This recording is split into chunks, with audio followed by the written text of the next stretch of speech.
Item number: SCP-335. Object Class: Safe.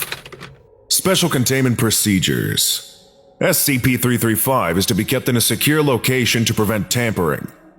Description: SCP-335 is a set of 150 3.5-inch floppy disks, discovered in a cardboard box found in the attic of former Agent shortly after her termination. Each disk is individually numbered in handwritten permanent marker. Disks are to be referred to by their number: SCP-335-1, SCP-335-2, etc. Each disk has also been labeled with a human name in the same writing as the numbering. 118 are male names, and 30 are female.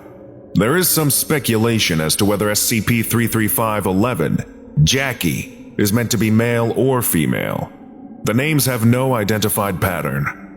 Initial examinations suggested that all 150 disks were blank, as their capacity all read as 0 megabytes. Dr. determined that the disks were ordinary and had them archived with the rest of former Agent's possessions. It was not until another Foundation agent suggested the unlikelihood of Agent keeping a box of floppy disks in her attic among the other contraband that Dr. agreed to have the disks examined again. It was determined that the doctor's original floppy disk drive had been defective, and a different computer was brought in.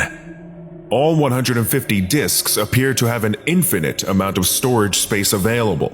It is unknown whether the disk space is truly unlimited, or simply too large to measure. Regardless, the space is effectively infinite. When SCP-3351 was inserted into Dr. computer, the contents of a large pornographic website were the first data found on the disk. Further investigation by Agent showed that all the contents of SCP-3351 are of a pornographic nature. Note from Dr. I believe I know where all our bandwidth is going at night.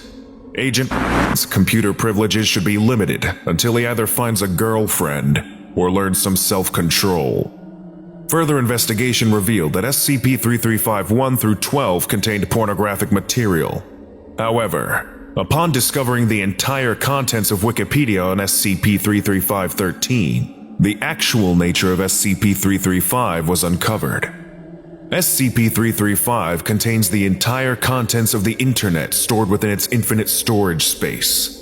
It appears to have some sort of organizational system, with similar sites grouped together on the same disk. Experiment 3357A showed that when content on the Internet is changed, the content on the corresponding disk changes to match.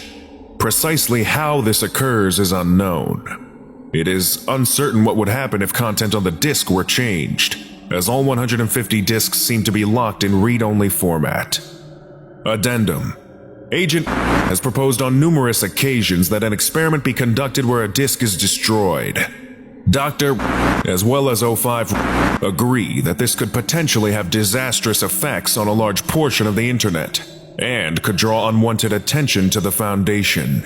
Such an experiment is not to be attempted under any circumstances. Addendum: 150 names have been written on the disks. No pattern has yet been identified in the names. Note from Dr. Just some points of interest here. Disks 1 through 12 apparently contain all of the pornography on the Internet.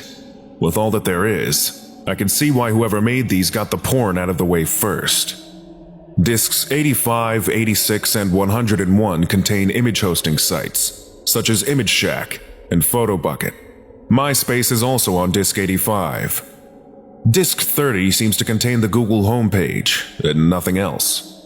The rest of Google's websites seem to be scattered all over the place. I've only found a few parts. Disk 119 has emoticons.